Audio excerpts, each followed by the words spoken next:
this video, we are going to look into the concept called JavaScript objects. So let us start from the very basics of objects and what exactly are objects in general. The first thing, let us consider an object, and that too I am considering in general terms, so which means this is not specific to JavaScript or object-oriented terms or whatever, but in general what exactly is an object in the software world. So we can typically say, like, whenever you say an object internally contains some kind of data.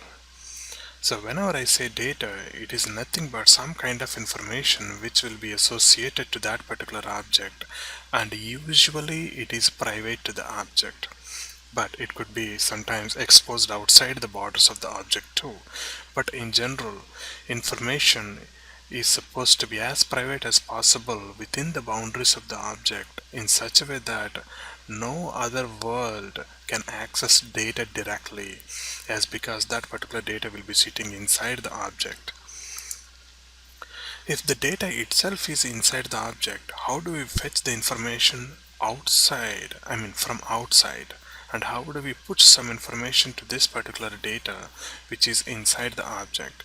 So there should be some kind of interfacing which needs to be available to the outside world in such a fashion that the outside world can interact with that particular private data available inside the object.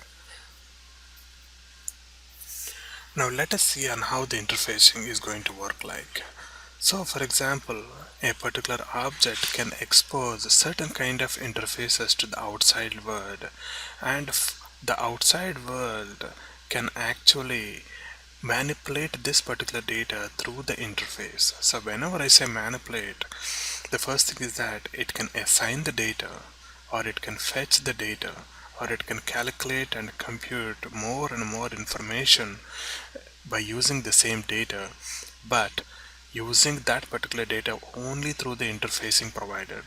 So the outside world can access that data only through certain mechanism provided in the form of an interface. So this interfacing could be in any form. However, as long as it is able to provide access to this data via this interface to the outside world, that should be good enough. So outside world will not be directly getting in touch with the data, but indirectly it gets in touch with the data with a certain safety and security operations or options available as part of the interfacing. Okay, now that we have some understanding with respect to the object, data, interfacing, let us think from the object-oriented terms. What exactly is an object, and how do we call this interfacing and data and so on? So usually we maintain all the information inside a particular object in the form of properties. So properties could also be called as fields in some terms, but in general, properties are the ones which hold data inside the object. So using the properties, you maintain the values, you store the values, and all of that particular data will be stored inside the object. And the interfacing is usually achieved from the object-oriented terms using methods. So methods are very simple functions. So these particular functions or methods will have direct access to this data and provide that information to the outside world. So in general, these particular methods are mainly useful to actually work with the data or work with the properties. So properties could be private properties or public properties. So whenever we say private properties, those will be available within the same boundaries of the object but cannot be exposed outside. If we have public properties, those particular properties can be directly accessible from outside world without really going through the interfacing, which are nothing but the methods. So methods, again, we could have the private methods and public methods. So if you go with private methods, those are accessible within the boundary of the object, and if you have public methods, those are accessible from outside the world. So in any case, methods can access properties, and at the same time properties are always accessible to methods. So methods could be public in order to make sure that those particular methods can be directly used or accessed from outside world. Properties could also be public, which means we can have those particular properties to be directly accessible from the outside world without any mediation from the public methods. So we can implement in either of those ways. And there is one more thing called events. So in certain scenarios, like whenever I change the data, or whenever the data gets changed or instantiated or computed, if I would like to let the outside world know that something has happened or some change has happened for this data, I will let the outside world know using events. So events are the special kind of notification mechanism which notifies the outside world about the internal changes of that particular object. And now you can see, like, we have the properties to store the data, methods to make the data accessible to outside or manipulate the data, and events to notify the outside world based on the internal changes we have. And all of these three together can be simply called as members. So in essential, object can have various members, and a member could be a property or a method or even an event. So whenever we talk in the terms of objects and members, we should be really thinking about this diagram. Okay, so now that we have some understanding with respect to objects in the terms of object-oriented programming, we need to look into objects in JavaScript. So let us start with the very important first point, which is JavaScript is not a true object-oriented programming language. It is not object-oriented programming language, period. So it doesn't support the classes or inheritance or polymorphism or encapsulation to the extreme limit of the principles of object-oriented programming. However, we achieve certain or most of the object-oriented programming principles or the features necessary using the built-in JavaScript language features. So JavaScript language has got certain features, and using those features somehow we can define our own pattern to have certain object-oriented principles to be met. So this is pretty important. You cannot directly have the entire JavaScript to be defined in the form of object-oriented programming or pattern. This can be easily achieved using associate arrays as the first principle.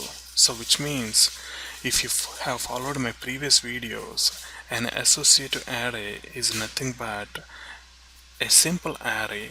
However, the indexes of those particular array elements are strings. So an associative array can have any kind of values to be stored inside the respective array elements. However, the array indexes could be string, not necessarily be numerics. So if you have any of such kind of an array, you can call that particular array itself as an object. So what is the difference? How I can have an object here? I'm talking about array, but at the same time I'm saying this is an object. There is one convenience in JavaScript, that whenever you have an associative array, I can directly access each of those particular array items using the syntax of object notation. So you can see, if I have emp here, I can just say emp.employee number. Similarly, emp.ename, emp.sal, emp.department number. So in this case, you can simply consider, like, these are all the values being stored in the respective properties of that particular object emp. So I have one huge object called emp. Internally, I am maintaining the data in using those particular properties, and I can always access those properties just using the dot notation. Of course, you can also access using the same notation of an array. So you have both options. You can access those particular members using the array notation or using the dot notation. If you are using the dot notation, it is quite synonymous to say that you are actually accessing those particular properties in the form of members, and your array becomes an object. So an object in JavaScript is very much similar to an associate array. So as long as you define an associate array, behind the scenes you can directly work, or it works with the object based notation. So let us have a quick demonstration on associative arrays or objects as part of JavaScript.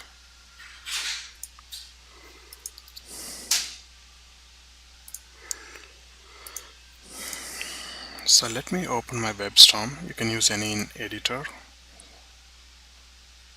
So I go to new HTML file, and in this case I would like to start with 01.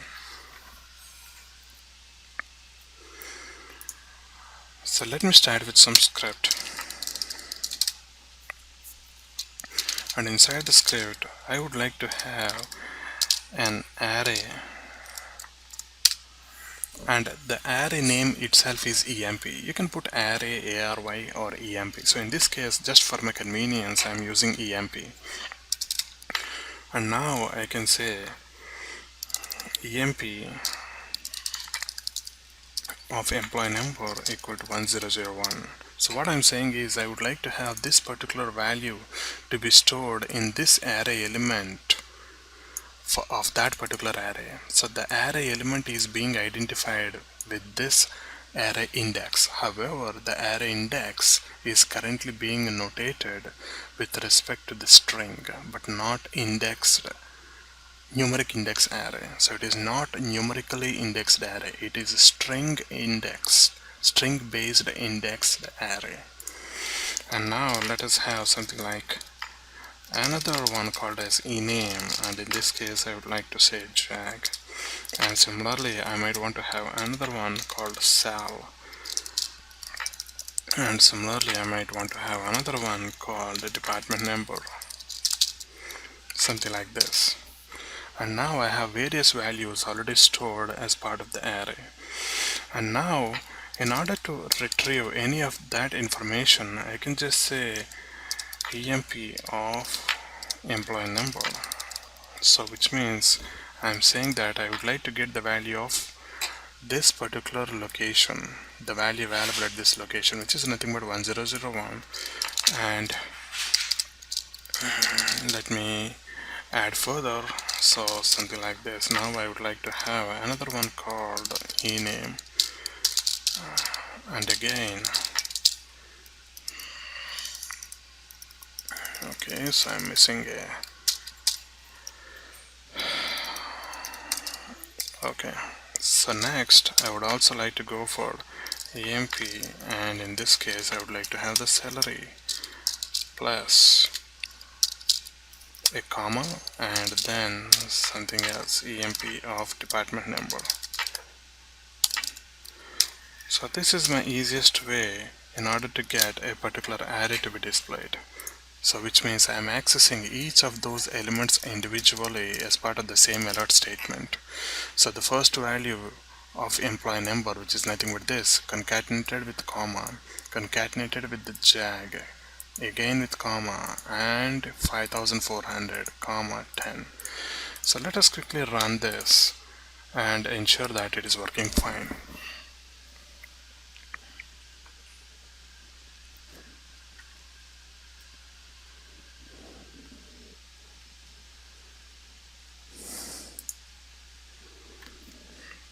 And now you can see I got all of the array elements automatically displayed. But as I mentioned earlier, in order to access any of these values, you always need to access using the string based array indexes here. So let us consider I do not want to use array based notation in order to access the respective element values. Instead, I can also go for the other way using object notation. That is, I can say emp.employee number concatenated with a comma, and now I can say emp.ename concatenated with this one, and again plus emp.salary plus and again emp.department number.